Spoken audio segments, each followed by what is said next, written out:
Hi అండి. Welcome to my channel. ఎలా ఉన్నారు? ఈరోజు మీ అందరి కోసం ఒక మంచి వీడియో అండి. అంటే సింపుల్‌గా మా అమ్మగారు రీసెంట్‌గా అట్లతద్ది వాయినాలు తీర్చుకున్నారండి. ఏదో సింపుల్‌గా చిన్నగా చేసుకున్నారు. ఒక 5గురు ముత్తైదువలని పిలిచి చేసుకున్నారు.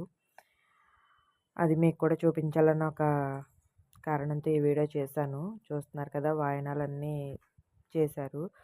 దట్ ఏంటంటే ఈ ప్రాసెస్ అసలు నాకు తెలీదండి. ఎలా చేయాలన్నది అంటే అట్లదద్ది వాయినాల ప్రాసెస్ అనేది నాకసలు తెలీదు అట్లదద్ది గురించి. మా అమ్మగారు వాయినం ఇస్తున్నారండి ముత్తైదువులకి. నేను ఫస్ట్ టైమ్ చూస్తున్నాను. అంటే 5 ఇయర్స్ బ్యాక్ మా అక్కకి జరిగినియి. అప్పుడు చూసాను గానీ అంత ఐడియా లేదు నాకు. ఇలా చేస్తారని అయితే అసలు ఈ ఈ ప్రాసెస్ ఎలా స్టార్ట్ చేయాలి? ఎలాగా ముగించాలి? ఎలా స్టార్ట్ అయ్యిద్ది? ఎలాగనన్నది అస్సలు నాకు తెలీదు. నేను ఫస్ట్ టైమ్ చూసాను. మీలో తెలియని వారు ఎవరైనా ఉంటే మీరు కూడా చూస్తారని ఈ వీడియో నేను అప్లోడ్ చేశాను. వీడియో అయితే క్లారిటీ లేదు. సారీ. ఇంకొకటేంటంటే నాకు వీటిలో ఆశ్చర్యం అనిపించింది.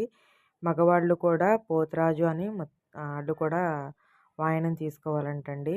ఇంకా అలా మా బావగారు, మా మేనమామ గారి అబ్బాయి, వాళ్ళ మిసెస్ కలిసి దంపతులు వాయనం తీసుకున్నారు.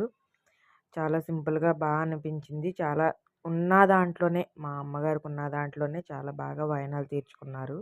అది చాలా సంతోషంగా అనిపించింది. ఆహ్, అలాగే మీకెవరైనా ఇంతకంటే బాగా ఇంకా మీకు తెలిస్తే గనక నాకు కామెంట్‌లో చెప్పండి. ఎందుకంటే నెక్స్ట్ నేను చేసుకుందాం అనుకుంటున్నాను వచ్చే అట్లతద్దికి.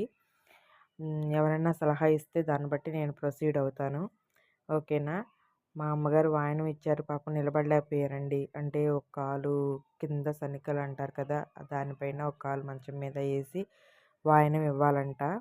అదైతే నాకు తెలీదు. ఫస్ట్ టైమ్ చూసి నేను చాలా షాక్ అయ్యాను. ఆశ్చర్యం అనిపించింది. మా మరదలేమో వాయినాలు అందించింది. మా అమ్మగారేమో ముత్తైదువులకి వాయినాలు ఇచ్చారు. చూస్తున్నారు కదా! గౌరీదేవి పూజని ఇక్కడ చేశాము. బ్రాహ్మణ్స్ పెట్టలేదండి. మేమే సొంతంగా చేసుకున్నాము. ఈ వీడియో మీకు నచ్చితే లైక్ చేయండి, షేర్ చేయండి, కామెంట్ చేయండి. సబ్స్క్రైబ్ చేయడం మాత్రం మర్చిపోవద్దు. ఈ వీడియో మీకు నచ్చిందని అనుకుంటున్నాను.